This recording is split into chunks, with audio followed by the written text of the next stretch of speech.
하나님께서 오늘도 우리 저녁 예배 시간에 우리에게 은혜 주시기를 원합니다.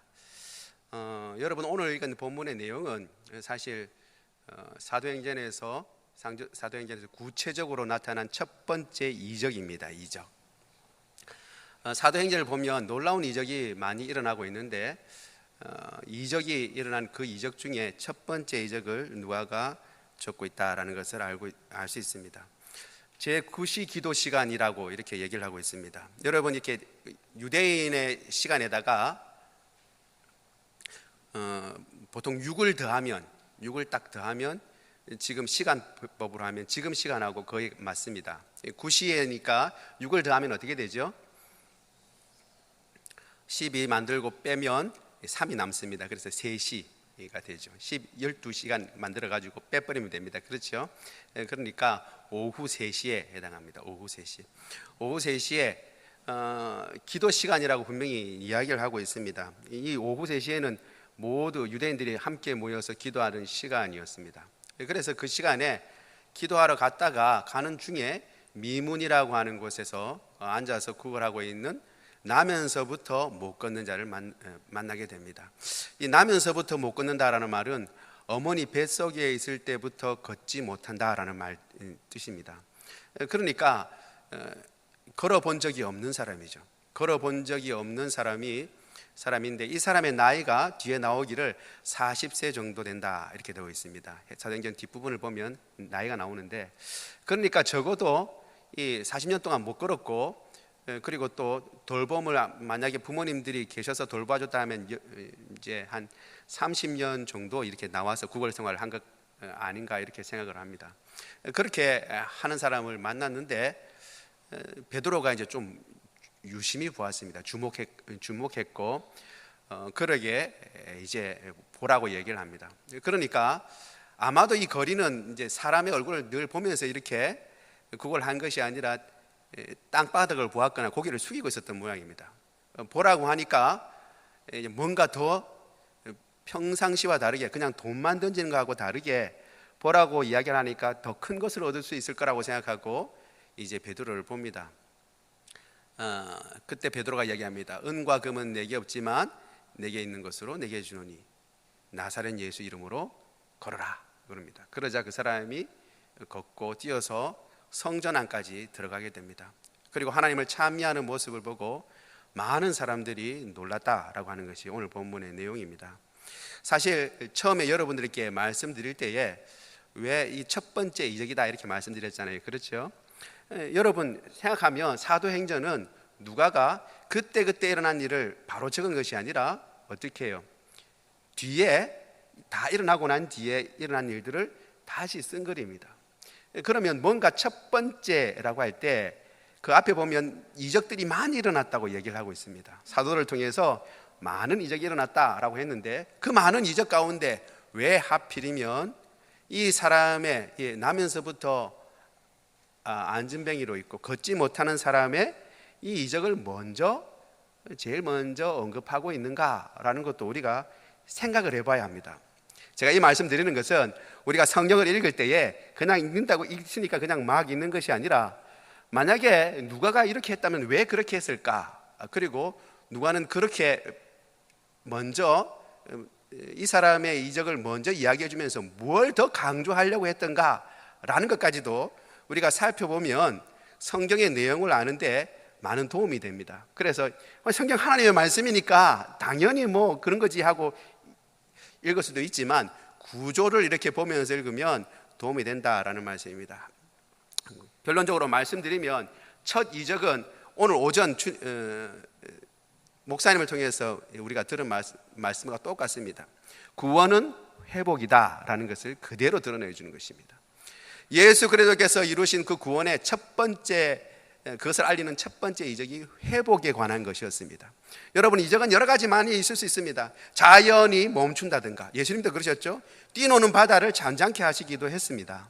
바람을 멈추기도 하고 여러 가지 이적이 많은데 그 이적 중에 나면서부터 걷지 못하는 사람을 온전케 하고 걷게 했다라는 것을 통해서 사실은 예수님이 어떤 분이신가라는 것을 드러내주고 예수님이 하신 일이 바로 회복에 관한 일이다라는 것을 드러내주고 자신이 있는 것입니다. 우리는 오늘 그와 같은 것에 대해서 또 살펴보고 그 다음에 몇 가지를 좀 같이 살펴보려고 합니다. 첫 번째 우리가 눈여겨봐야 하는 것은 제9시 기도 시간에 베드로와 요한이 성전에 올라갔다라는 것입니다. 우리가 그냥 생각해 보면 기도 시간에 성전에 올라가는 것이 뭐가 그렇게 특별한 것이 있는가라고 생각할 수 있는데 좀 생각해 볼 필요가 있습니다. 우리가 이제 2장까지 어떤 내용이 일어나냐 하면 2장에서 예수님께서 약속하시고 하나님께서 약속하신 그 놀라운 성령께서 임하십니다. 제자들에게 임하시고 그걸로 말미암아 발칵 뒤집혔죠. 예루살렘이 발칵 뒤집히고 그리고 베드로가 설교를 합니다. 놀라운 설교를 하고 그 때문에 3,000명이나 되는 새로운 제자들이 생겨나게 됐습니다. 그 사람들이 전부 하나님을 찬양하면서 정말 뜨거운 그러한 믿음의 삶을 살아가고 백성들에게 칭송을 받았다라고 하는 내용이 나와 있습니다. 여러분, 보통 어떤 일들에서 놀라운 일들을 경험하고 사람들의 주목을 받게 되면 어떻게 해요? 사람들이 바빠지기 시작합니다. 그래서 평소에 하지 않던 일들이 이제 일어나게 되는 거죠. 베드로 같은 경우, 요한과 같은 경우는 사람들을 많이 지금 이적을 베풀어서 회복시키니까 병을 낫게 하기도 하니까 어쩌면 사람들에게 이렇게 요구를 받았을 수도 있습니다. 이쪽에 와서 우리 병자를 좀 고쳐달라고 얘기할 수도 있습니다. 여러 가지 바쁜 일이 많이 있을 수 있습니다. 그러나 오늘 본문에 나와 있는 것처럼 베드로와 요한은 정해진 기도 시간에 딴 데 가지 아니하고 그 자리를 지켰습니다. 아마 이 오후 3시의 기도 시간은 저녁 소제 드리는 시간과 겹쳐진다라고 얘기를 합니다. 아마도 이 시간이 가장 기도하기에 하러 많이 모이는 시간이었던 것 같습니다. 베드로와 요한은 기도하는 시간을 빠뜨리지 않고 그 자리에 갔습니다. 성령께서 임하시고 그리고 기도하면 하나님께서 다 들어주시고 놀라운 이적이 일어나면 그 기도 조금 안 해도 여러분 어때요? 기도 조금 안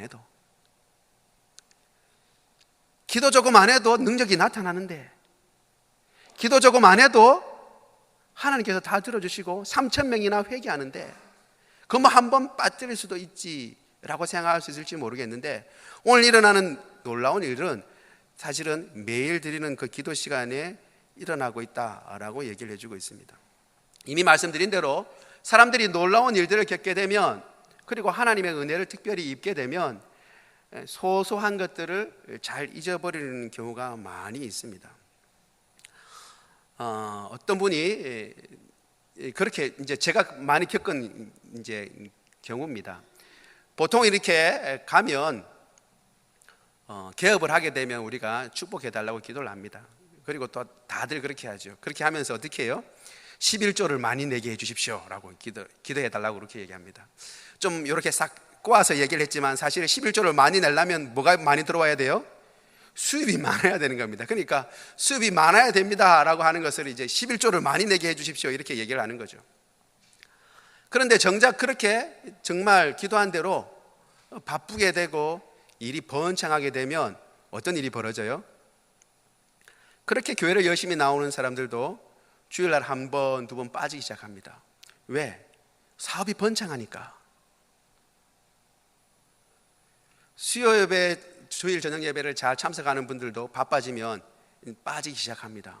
수요 예배부터 빠지기 시작하죠. 그리고 주일 저녁 예배부터 빠집니다. 왜? 바쁘니까. 그런데 여러분, 우리가 그때 조심해야 합니다. 다시 생각해 봐야 합니다. 제가 언젠가 한번 제가 아는 우리 홍 목사님이란 분에 대해서 여러분에게 소개해 드린 적이 있습니다. 그분은 같은 동기 목사님인데 저보다 연배가 많으십니다.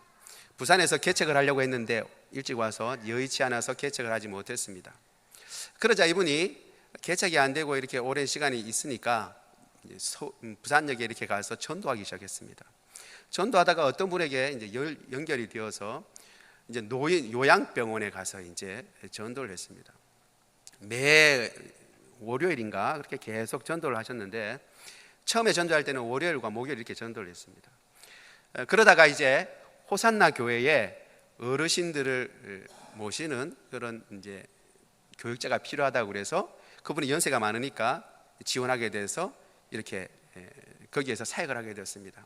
얼마나 좋아했는지 모릅니다. 왜냐하면 호산나 교회가 세워질 때, 명제 세워질 때 그때 살짝 와봤거든요. 와서 이렇게 크냐라고 하면서 여기가 강대상 노일 자리라고 그러니까 거기 한번 서보기도 했습니다.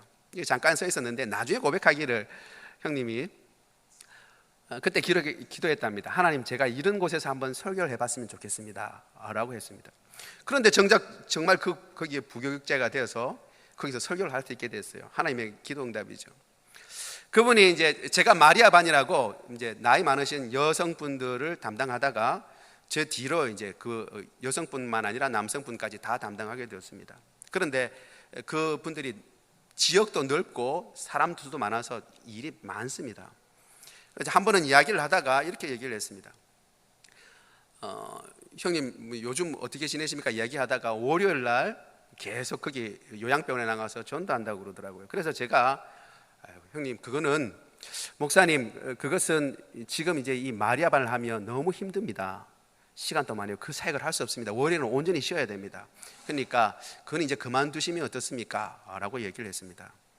그러자 그 목사님이 제게 말씀하시기를, 그 목사님, 나는 생각하기를 나와 같은 사람이 이와 같이 큰 교회에서 이런 사역을 맡을 수 있을 거라고는 생각지도 못했다는 거예요. 그러면서 아까 얘기한 그 말씀도 해주시는 거예요. 이제 큰 교회에서 기도 이제 말씀도 전해봤으면 좋겠다라고 하는 소망도 풀어봤다는 겁니다. 자기가 암만 생각해봐도 이렇게 큰 교회에서 사역을 할 수 있는 여건이 못 되는데 어떻게 해서 이렇게 사역을 할 수 있었을까라고 생각해 보니까 한 가지 생각나는 것이 거기 월요일과 목요일 전도하는 것이었어요. 아무것도 아닌 것 같지만 어르신들 앞에서 전도하는 것을 하나님께서 기쁘시게 생각해서 이런 기회를 주셨다라고 본인은 그렇게 생각하고 있었습니다. 그런데 이제 하나님께서 축복을 주셔서 큰 교회에서 사역을 하게 되었다고, 지금 만약에 월요일 날 전도하는 이것을 이제 그만둔다면 축복의 뿌리를 자르는 것입니다. 축복의 뿌리를 자르는 것입니다. 그래서 제가 잘못했습니다 그랬습니다. 잘못했습니다 라고 했습니다. 여러분, 종종 그리고 왕왕 많은 사람들이 하나님께서 그런 일들로 말미암아 축복을 주셨는데, 조그만한 일 축복을 주셨는데 하나님께 나와서 누가 보든 안 보든 열심히 기도하고, 그리고 누가 알아주든 안 알아주든 예배에 꼬박꼬박 참석하면서 하나님의 은혜를 구하고, 그리고 알아주든 알아주지 않든 하나님의 말씀을 보고 그리고 기도하고 간구한 것을 하나님께서 기억하시고 그리고 축복을 해주셨는데 나중에는 어떻게 해요? 그 축복이 오히려 저주가 되어버리는 겁니다. 왜? 축복의 기준을 하나씩 잘라가고 바쁘다는 이유로 말씀도 등한히 하고 예배도 등한히 하고 기도도 등한히 하게 되는 것입니다. 그러면 결국 축복이 아니라 저주가 되는 것이죠. 지금 베드로와 요한은 놀라운 하나님의 은혜를 입고서도 하나님 앞에 기도하는 시간을 빠뜨리지 않았습니다. 여러분, 하나님께서 여러분에게 은혜를 주십니까? 하나님께서 우리에게 은혜를 주시고 감사한 일들이 많습니까? 그러면 더욱더 그 조그만한 일, 하나님께서 기뻐하시는 일에 최선을 다하는 저와 여러분 되기를 원합니다. 하나님 앞에 기도하고 하나님 앞에 나와서 예배드리고, 오늘 저녁 예배에 여러분 정말 잘 나오셨습니다. 저는 새벽기도 나올 때마다 항상 하나님 앞에 간구합니다. 주님, 오늘도 이 축복의 자리에 저를 불러주셔서 감사합니다 라고 기도부터 하고 그 다음에 기도합니다. 여러분, 하나님께서 우리에게 복 주시기 위하여 이 자리에 불러주신 줄 믿습니다. 여러분, 우리가 하나님을 위해서 이 주일 저녁에 나와서 앉아 있는 것이 아니라 하나님께서 베풀어 주실 그 은혜를 받기 위하여 우리 이 예배 자리에 참여하고 있는 것이고 그 하나님의 은혜를 누리고 있는 것입니다. 그것을 여러분 기억하시기를 바랍니다. 사실 이것은 다윗에게도 그대로 일어났습니다. 우리가 잘 아는 대로 다윗은 골리앗을 무찔렀죠. 유명한 장군을 무찌른 것입니다. 덩치도 크고 이스라엘 어떤 장수도 그 골리앗 앞에서, 골리앗이 하나님을 회방하고 이스라엘 백성들을 욕하고 있었지만 나가지 않았습니다. 그런데 다윗은 나갔습니다. 나중에 너는 그 저 큰 용사다, 너는 나갈 수가 없다 라고 사울이 이야기를 하자 다윗은 이렇게 얘기했습니다. 저는 평소에 양칠 때도 곰이나 사자가 양 새끼를 물어가면 내가 쫓아냈습니다. 입에 물고 있으면 쫓아가서 그 입에서라도 건져냈습니다. 나를 해치려고 하면 그 입을 잡고 찢어버렸습니다 라고 얘기를 했습니다. 이게 무슨 얘기입니까? 다윗이 골리앗을 보고 갑자기 용기가 확 일어나가지고 골리앗 앞에 가서 싸운 것이 아니라는 것입니다. 다윗이 골리앗 앞에 가기까지는 뭐가 있었어요? 양치기 기간 동안에 많은 늑대와 곰과 그리고 사자를 쫓아낸 작은 승리들이 벌써 있었습니다. 그 모든 승리들이 모여서 결국 큰 골리앗을 무너뜨리는 승리로 이어지게 되는 것입니다. 여러분, 작은 승리가 모여서 큰 승리를 이루는 것입니다. 하나님 앞에서 마음을 정하고 기도하고, 하나님 앞에서 마음을 정하고 말씀을 읽고, 마음을 정하고 하나님 앞에 예배 드리고, 그 시간을 빼뜨리지 않는 것, 그리고 누가 뭐라고 하건 하나님 앞에서 최선을 다하여 믿음을 지켜나가는 것, 하나님께서 반드시 보고 계신 줄로 믿습니다. 그것들이 모여서 결국은 큰 승리로 우리를 인도하는 것입니다. 여러분, 그것을 기억하고 이 일에 최선을 다하는 저와 여러분 되기를 원합니다. 두 번째로 우리가 살펴볼 수 있는 것은 베드로는 내게 있는 것과 없는 것을 분명하게 알았다라는 것입니다.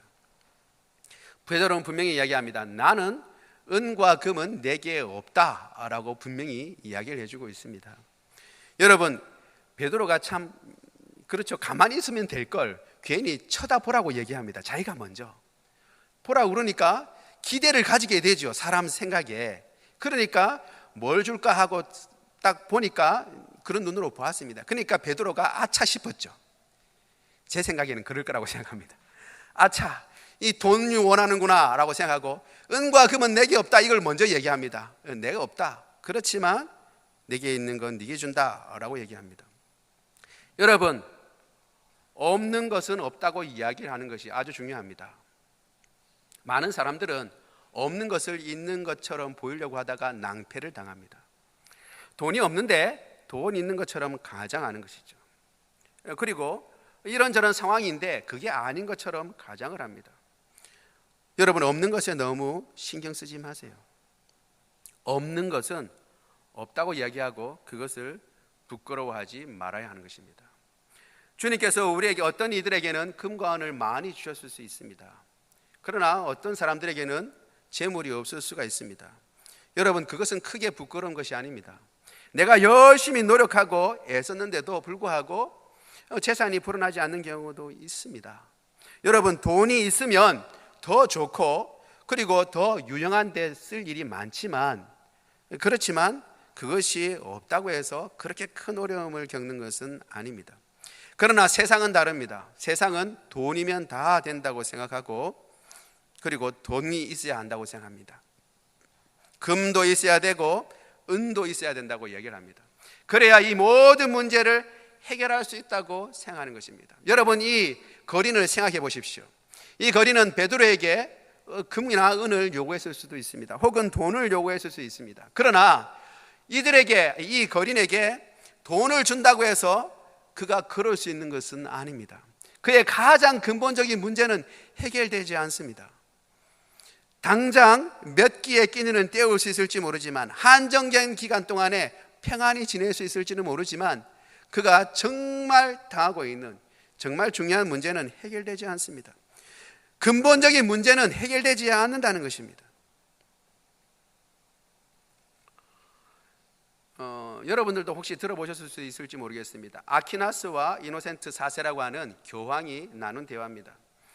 이노센트 4세는, 교황은 이제 각지로부터 헌금이 들어오기 시작했습니다. 교황청으로, 로마로 헌금을 들어오기 시작하는 거죠. 그걸 보고 마음이 흡족해져서 이 아퀴나스 박사죠, 아퀴나스 박사에게 이야기를 합니다.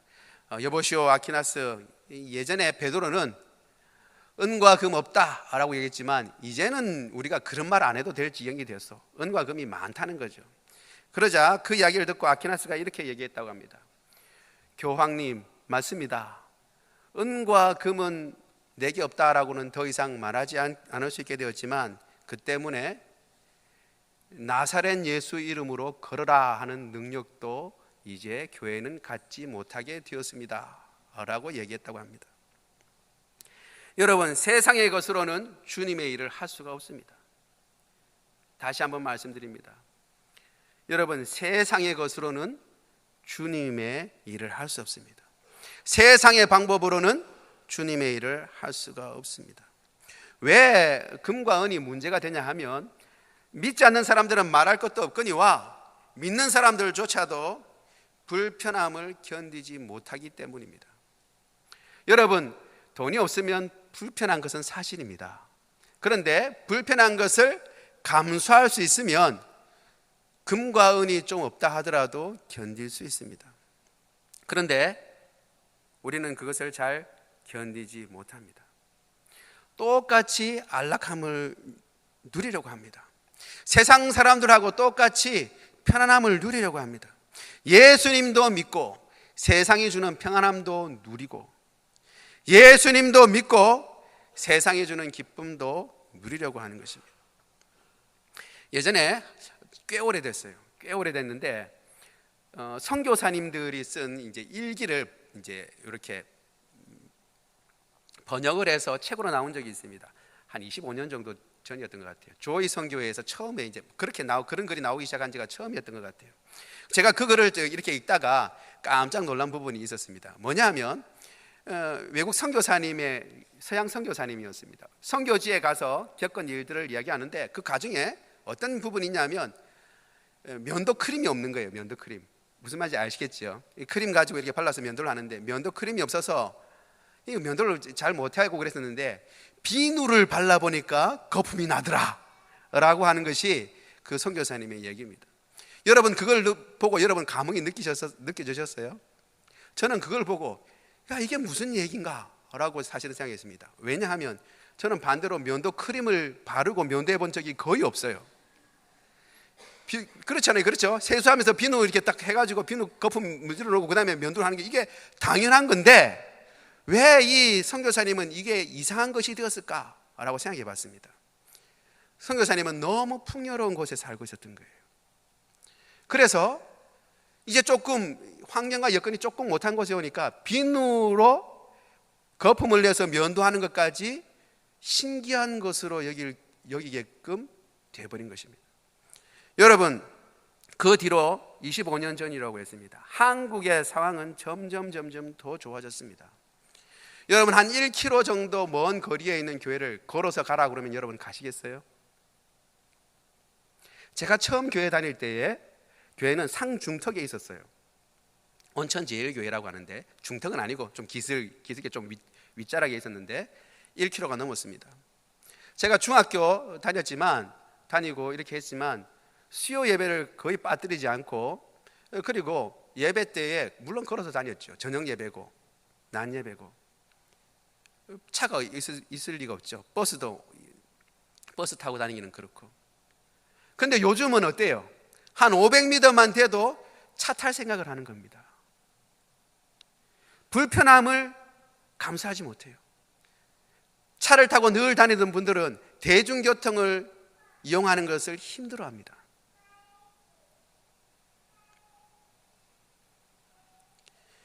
그러나 불편함을 견디지 못하면 많은 것을 극복할 수가 없습니다.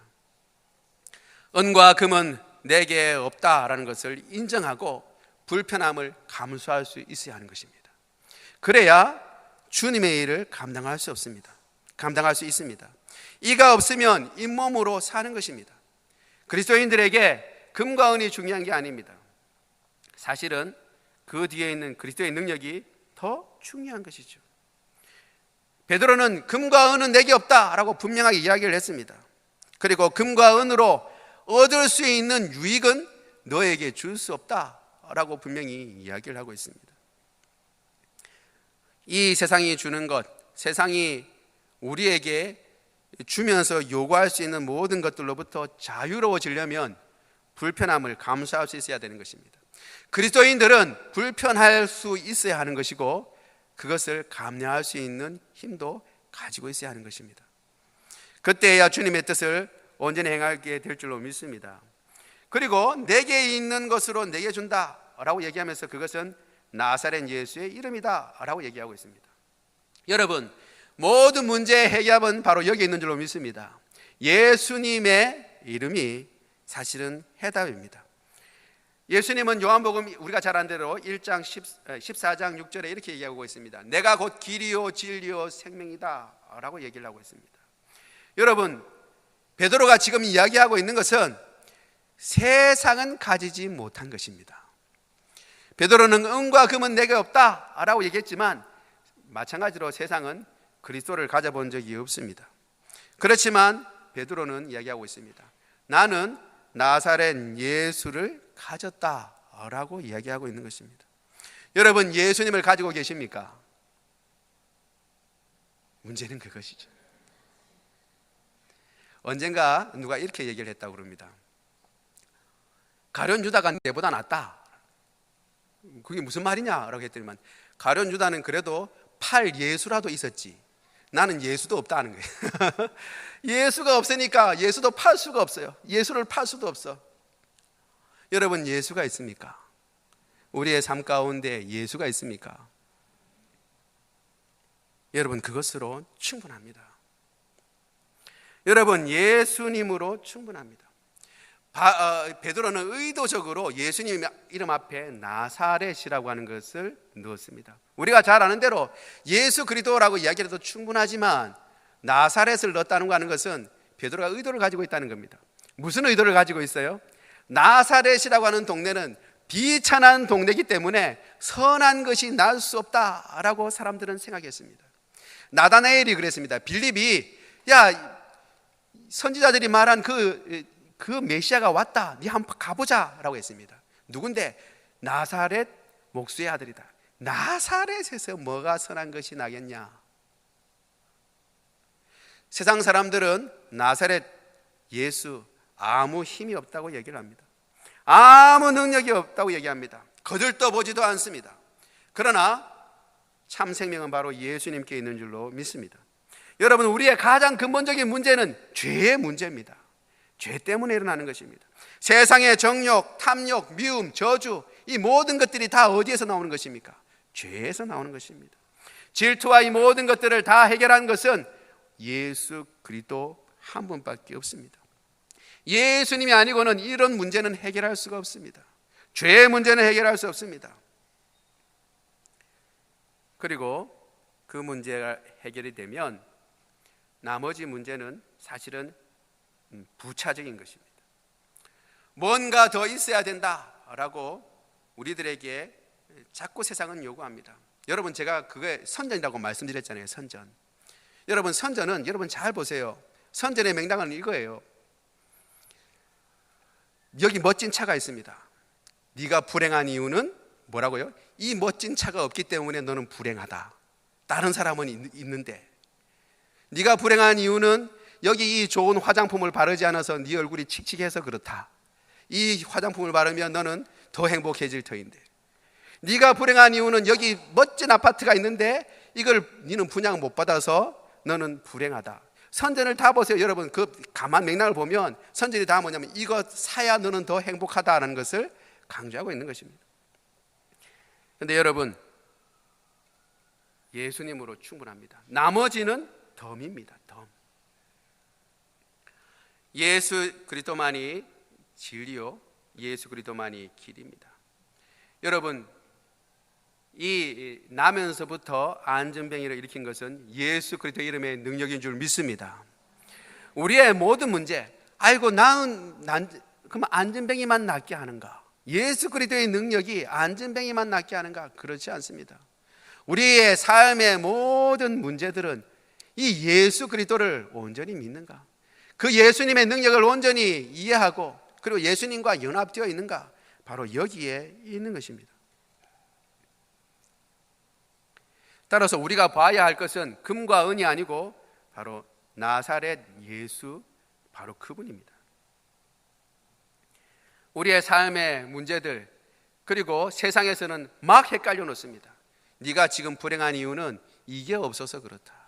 네가 지금 불행한 이유는 이것이 완전히 이루어지지 않아서 그렇다. 네가 지금 불행한 이유는 이것저것 모자라는 것이 많아서 그렇다. 아니면 저 사람 때문에 그렇다. 이런 환경 때문에 그렇다 라고 이야기를 합니다. 그때 여러분 절대 속지 마시고 우리의 눈을 예수 그리스도에게 다시금 고정시키는 저와 여러분 되기를 원합니다. 마지막으로 우리가 세 번째 봐야 하는 것은 이 나면서부터 안전뱅이가 낫고 난 뒤에 성전으로 들어갔다라고 하는 것입니다. 여러분 원래 장애인은 성전에 들어갈 수 없습니다. 미문 밖에서 그래서 구걸을 하고 있었습니다. 이제 그가 낫게 되자 바로 낫게 되자 걸으며 뛰면서 성전으로 들어갑니다. 8절에 보니까 이렇게 나와 있죠. 들어가면서 걷기도 하고 뛰기도 하며 하나님을 찬송하니 라고 되어 있습니다. 여기 보면 걸어가면서 라고 되어 있는데 사실은 반대입니다. 이렇게 해석하는 것이 더 맞습니다. 원문에 맞습니다. 뭐냐면 걷기도 하고 뛰기도 하고 찬송하면서 걸어 들어갔다 라는 것입니다. 걸어 들어갔다. 이게 왜 문제냐 하면 여러분 어떤 문제에 있어서 이야기를 할 때 주동사가 있고 부차적인 것이 있습니다. 엄마가 동생한테 묻습니다. 야야 아무개야 언니 지금 뭐하고 있냐 한번 봐라.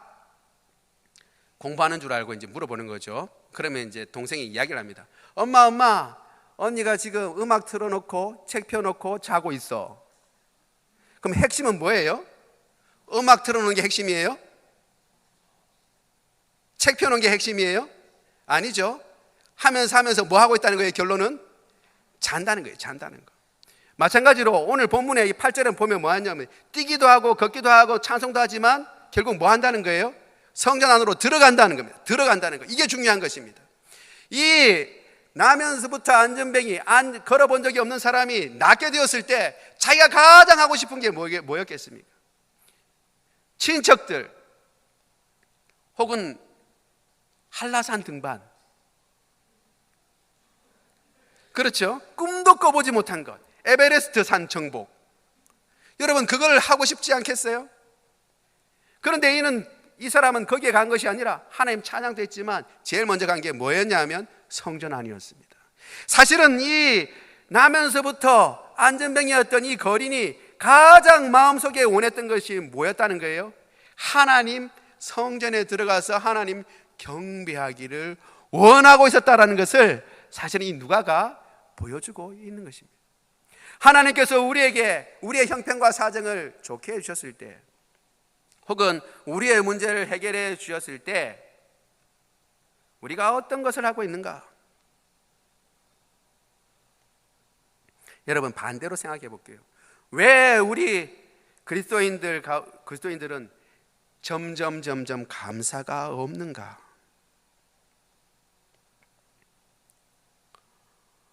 저는 생각해 보는데 제 자신부터가 예전보다 감사가 좀 줄어든 것 같아요. 여러분 감사가 왜 줄어들었습니까? 뭐가 있는가를 보는 것이 아니라 뭐가 없는가를 보기 때문에 감사가 줄어든 것입니다. 세상 사람들은 잘 사는 것 같은데 나는 그와 같은 것이 뭔가 없는 거예요. 그러니 내가 있는 것 가지고 감사하지 모르고 없는 것 가지고 불평하게 되는 것입니다. 제가 언젠가 한번 여러분한테 말씀드린 적이 있습니다. 어떤 믿음의 사람이 글을 썼는데 그 그림이 나와 있는 거예요.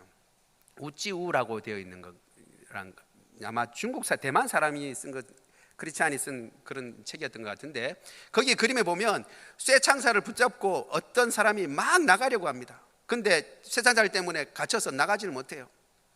그러면서 왜 저를 여기에 가둬 놓으셨습니까? 저를 빠져나가게 해주십시오라고 합니다. 점점 이제 그 장면을 멀리서 이제 그림이 점점 멀리서 이렇게 보는 걸로 되어 있어요.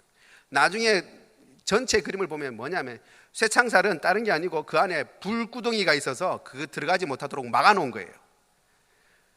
나머지 넓은 곳에는 오만 재미난 것들이 많이 있는데 이 사람은 재미난 것들이고 풍요로운 것들은 바라보지 않고 어디 들어가겠다는 거예요? 불구덩이에 들어가겠다고 지금 쇠창살을 붙잡고 저 안에 들어가고 싶은데 왜 나를 막냐라고 지금 쇠창살을 붙잡고 있는 것입니다. 여러분 첫 번째 인류가 경험했던 것도 똑같아요.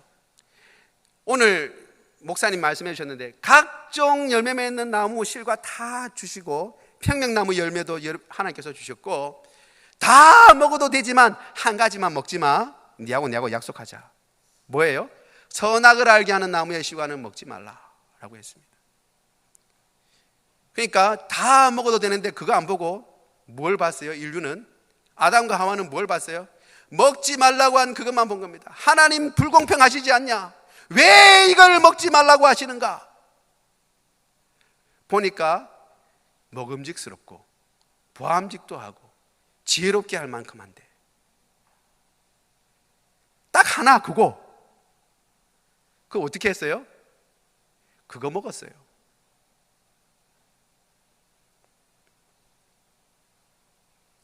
하나님께서 구원해 주신 그 구원이 얼마나 크고 놀라운 것인가를 기억하고 감사하고 일평생 찬양하겠다고 예수님 믿을 때 다 그랬잖아요. 저만 그랬나요? 여러분도 그랬잖아요. 왜 안 그러신 것처럼 이야기 딱 보고 계세요. 네, 주님, 저를 구원해 주신 이 구원을 일평생 찬양하고 제 아무것도 안 가져도 주님 찬양하는 인생 되게 해주십시오. 내가 뭘 얻었는지를 보질 못하는 거예요. 예수 그리스도를 보지 못하고 내게 없는 것 보는 겁니다. 은과 금과 그리고 여러 가지 것들.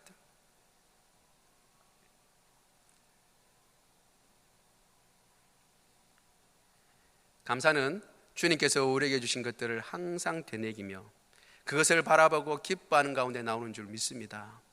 기뻐하며 감사하는 저와 여러분 되기를 원합니다. 주님께서 우리에게 주신 그 은혜들을 돌이켜볼 줄 알고, 주님께서 우리에게 안 주신 것은 그거 있으면 딴 생각할까 싶어서 주님께서 안 주신 모양이다 생각하고, 우리에게 주신 것은 감사하며 그분을 찬양하며 그분만을 높이며 그분께 가까이 가는 것을 기쁨과 즐거움으로 삼고 그렇게 살아가는 저와 여러분 되기를 원합니다. 말씀을 맺습니다. 여러분, 승리는 작은 것으로부터 시작하는 것입니다. 여러분들이 하나님 앞에서, 우리가 하나님 앞에서 행해왔던 작은 것, 사람들은 작다고 생각하지만 사실 작은 게 아닙니다.